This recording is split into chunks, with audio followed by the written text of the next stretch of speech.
On the 17th of August 2014, I had intense eye contact with someone on a train. On the 8th of January 2010, my house smelt like ham. And on the 29th of March 2009, I put garden wire in my hair to make myself look like a Who from The Grinch. I can provide facts like this for every day of my life since I was about 10 years old. Or at least I could if I had highly superior autobiographical memory, or HSAM. But all I have at the moment is a cold. Let me tell you more about the HSAM, not the cold. When I was 17, whilst my friends were spending their money on things like clothes and nail varnish and alcohol, you know, the holy trinity, I was spending my money on a New Scientist subscription because, you know, that personal statement isn't going to write itself. And it was here that I first read an article about people with HSAM. I actually dug out the original from the New Scientist online archive, and it gave me a weird little nostalgia bubble, which is kind of meta when you have memories about learning about memories. When I last read this article, I was preparing for a mock university interview that was coming just after I had a cross-country race in which I ran dressed as a crocodile. Who do I think I am? Anyway, the article told me that people with HSAM can recall every day of their life from when they were about 10 years old with seemingly no effort whatsoever, just like I did at the beginning of this video. You just ask them, what did you do on this date? And they can tell you straight off the bat. And they can do it the other way around too, providing specific dates, including the day of the week it was, for questions like, when was the third time you drove a car? Or when was the first time you ever heard a particular song? And what's more is that they also know the dates of specific famous public events because they can relate it to what they were doing at the time. It's like every moment is a flashbulb moment for them. It's like they're surrounded by the paparazzi or constantly in a rave. As soon as I heard about it or read about it, I was super intrigued. I've always been really worried about losing memories, and so remembering everything or forgetting nothing sounded absolutely incredible to me. Many years later, it still stuck with me, and so I decided to look into what it's like having HSAM and also what causes it, because, you know, I'm a scientist. And this is what I found out. What is it like having HSAM? The scientific community first became aware of HSAM as a thing from one study published by James McGaugh and his team in 2006, and this study focused on one person only. Because scientists anonymise people who they study in detail, and certainly people that they release papers about, this person was only ever known as AJ. But then AJ decided to write a book and do a load of media appearances, so we all know her now as Jill Price. Mystery solved. When Jill first went to McGaugh and his team claiming she had an unusual memory, they originally tested her by telling her various famous events that occurred within her lifetime and seeing if she could tell them the exact date they happened on, and she could. Once they realised they were onto someone legit, they asked her to recall what day Easter had been on for every year from 1980 to 2003.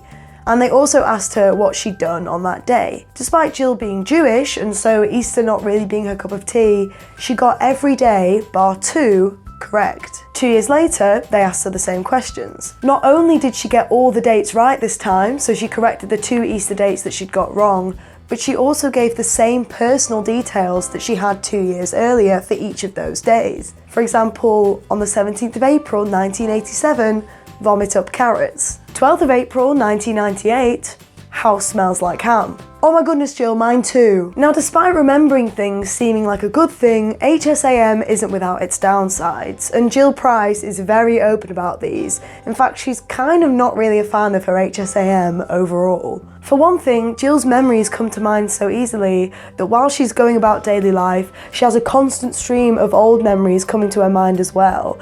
And this has led to her describing her life as if she's living in a split screen, with, you know, her real life happening and her memories taking a proportion of her attention. It's a bit like how I might be talking to someone I fancy, but simultaneously seeing our inevitable 4th date and our 2 future children, Emma and Noah. That's a joke, I swear. Not only is there this constant barrage of memories, but they range from the banal to the hyper-emotional. And alongside the vividness of the memory comes the vividness of the emotion felt at the time. The trauma of the death of a loved one hits just as hard when you relive it as it did the first time, but so does the joy of someone that you love telling you that they love you you back, or you finding a biscuit in the packet when you thought you'd eaten them all. And of course, a huge issue with having HSAM that is very rarely talked about is the fact that they can't sing Earth, Wind and Fire's September without trying to answer it.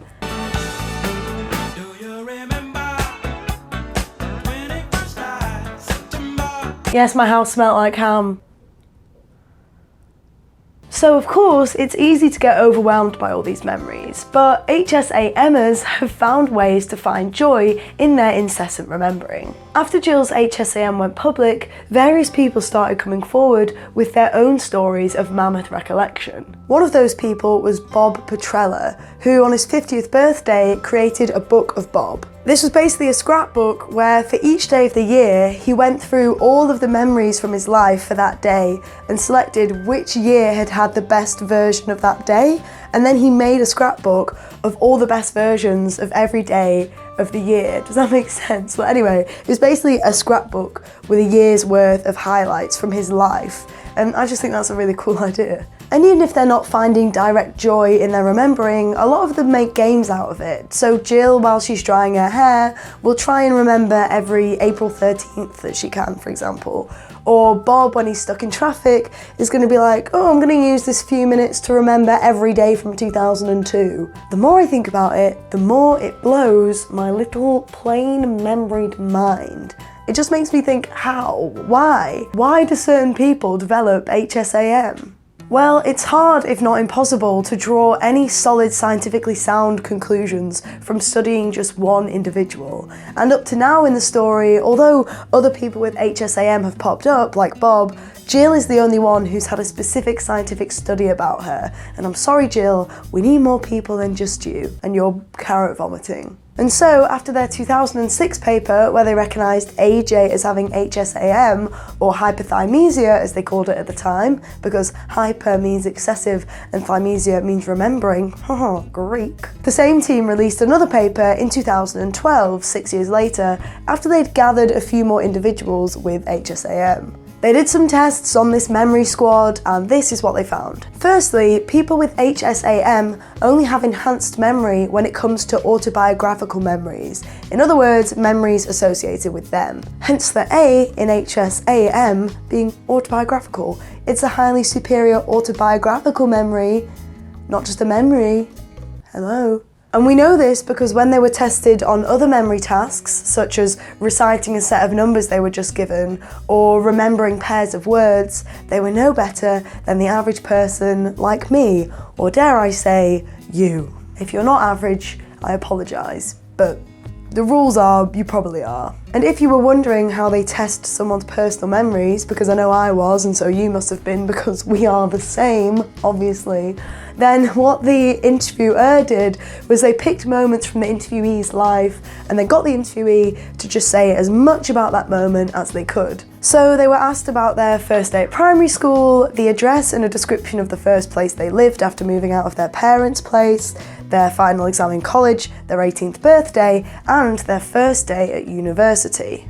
The key thing is that they were asked for as much detail as possible on the day. So what the weather was like, what they wore, who was there with them, the exact day, all sorts. Then, after the test, they were asked to provide physical items that could act as verification tools for the different days. So that could be anything from college transcripts to photos from kindergarten to photos from their 18th birthday to calendars and diaries. And before you say, but wait, if they have diaries, then surely they can just learn their diaries and then pretend that they know it all? I would say that in order to remember your whole life, you would have to dedicate your whole life to going over the memories of your whole life to try and remember them. And yes, that might get somewhat easier because your later memories just become you going over all your memories. But that isn't what people with HSAM do. They just know it. They don't spend time sitting there rehearsing it. They've got real life jobs that they do in their lives. So now we know that these memory wizards are only really attuned to autobiographical memories. The next thing to ask is why? One fair assumption would be that their brain looks different, right? Well, McGaugh and his team thought so too, and so their 2012 paper also includes various brain scans that come up with quite interesting results. The first was that brain areas associated with autobiographical memory were a significantly different shape in people with HSAM, suggesting that they work a bit differently. It's important to note that the researchers don't dwell too much on whether the areas are bigger or not than the average, because a bigger brain area doesn't necessarily mean it's doing something better. It's way more important to notice if there's a difference from the average. The areas that look different included the temporal lobe, which has a role in remembering facts and events, alongside the temporal cortex, which then plays a key part in storing these memories, and the parahippocampal gyrus, which relates to emotional memories. And how do we know that it's these brain areas that have a role in autobiographical memory, I hear you ask? I know you're asking it because I asked it and we are the same. Well, there are two main ways we can work out what brain areas do. Scanning people's brains while they're recalling memories to see which parts are active is one, and another route is investigating people who have accidental brain damage. I say accidental to emphasize the fact that scientists don't go out there and cause the brain damage. It's something that was there already, and then we take that opportunity to study what those brain areas might do. And this latter method of studying people with accidental brain damage is a classic way of doing neuroscientific research, because if someone is struggling to do anything at all, maybe we can trace it back to the brain area that was specifically damaged in them. So that's one difference between HSAMers and average people, the fact that autobiographical brain areas seem to have a different structure. The second difference is that people with HSAM seem to have more white matter in their brains. I have to really enunciate the T's in white matter because my natural way of saying it is white matter, but I feel like people will be like, white matter? White matter, white matter. White matter acts as insulation on your brain cells. So it basically means the impulses that travel down them that keep your brain active move much faster. This denser white matter was particularly noted in an area called the uncinate fascicle, which, surprise surprise, has a role in autobiographical memory. And so if a brain has more white matter in areas such as this, it may mean that those memory retention spaces in the brain are being used more efficiently. So maybe it's not about how much you have, but how well you use it. Those are the two main theories, structural differences and greater white matter, but there is a third theory that I actually remember the best because it was in that article that I read in my 17-year-old cross-country crocodile dressing stage. It comes from a study when someone with HSAM was found to have a larger than average amygdala. Now, I've done a biomed degree with quite a heavy chunk of neuroscience, but I still never know if I'm pronouncing this word right, and 17-year-old me was super confused, especially because I have a bad history of pronouncing things wrong, like Beethoven and Schul and uncinate fascicle. The amygdala has a role in relating emotional significance to how well you remember something. The more emotionally charged a memory, the more likely it is you'll remember it. Like, I'm not going to forget finding that remaining biscuit anytime soon. Oh my god, so good. And so the theory from 2008 goes that if these people with HSAM have bigger amygdalas, then maybe they're assigning excessive emotional importance to every single memory. That isn't to say that every memory makes them feel emotional, but more that every memory has kind of been logged incorrectly in the brain. And it makes sense because I have an average amygdala and I never assign excessive emotional significance to things. Oh my god, so good. I'm so happy. This is the happiest I've ever been. But alas, although this amygdala theory is nice and neat and allowed for me to put 2 punchlines into the video, it doesn't get much traction because it only looks at one individual. And as I mentioned earlier, for one individual, that's not enough information to make any strong scientific conclusions. And what's more, the 2012 study that looked at 11 individuals with HSAM found no difference in the sizes of their amygdala and the amygdala of the average person. So sorry, amygdala theory, I'm just not that into you. One more theory that's picked up a bit more backing than the amygdala theory is that people with HSAM have some behaviours that are similar to people with OCD, or obsessive compulsive disorder. And evidence for this is shown in both their behaviour and their brain biology, actually. Behaviour-wise, there's the fact that they obsessively go over memories.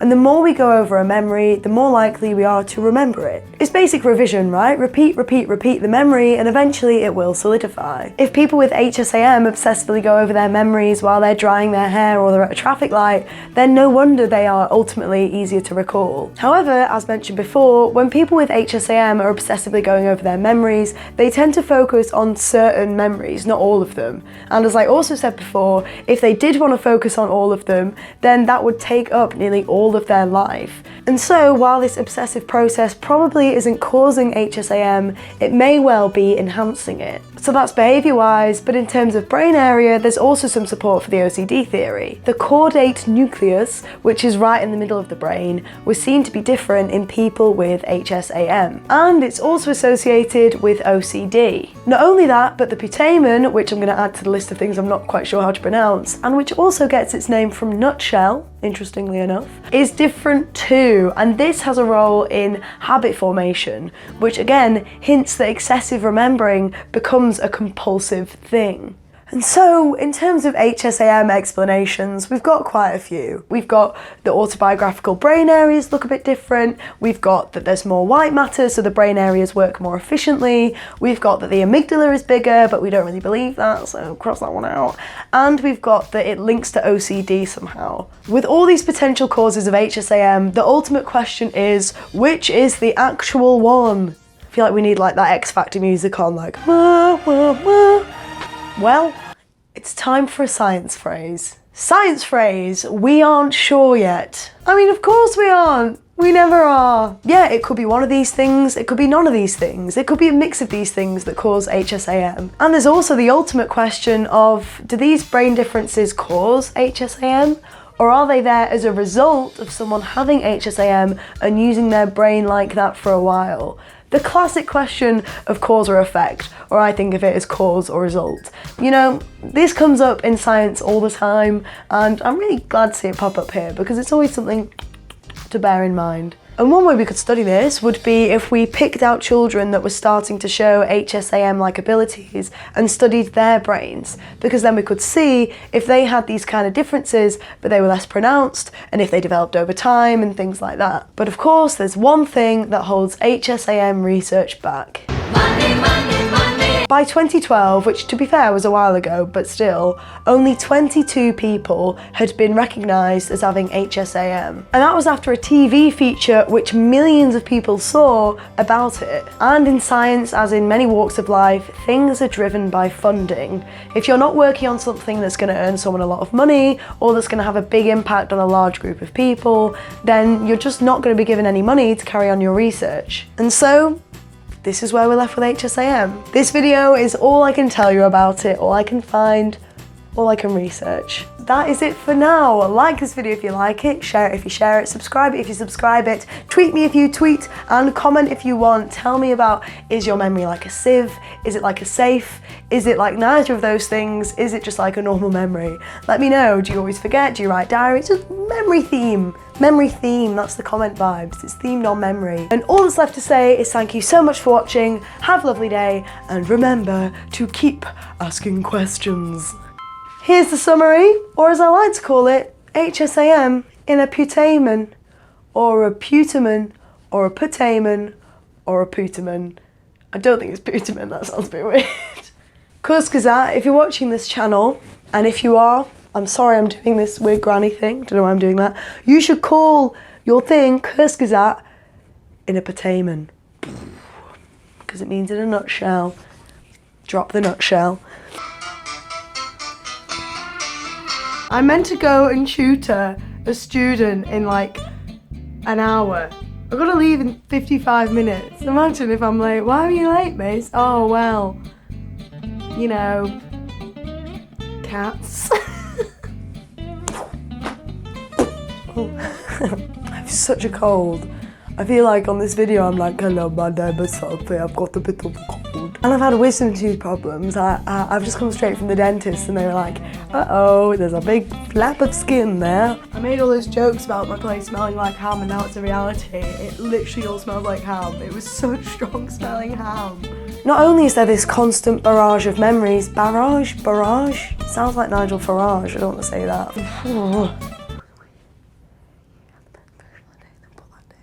This is such a comforting position to be in. I feel so safe. Issues with my stupid skits part 2.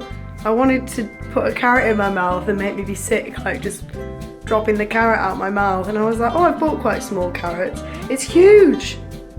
I'm not gonna film me trying to put this in my mouth. I know what'll happen till I kind of put it. Sweet hammy dreams. I might cut that out.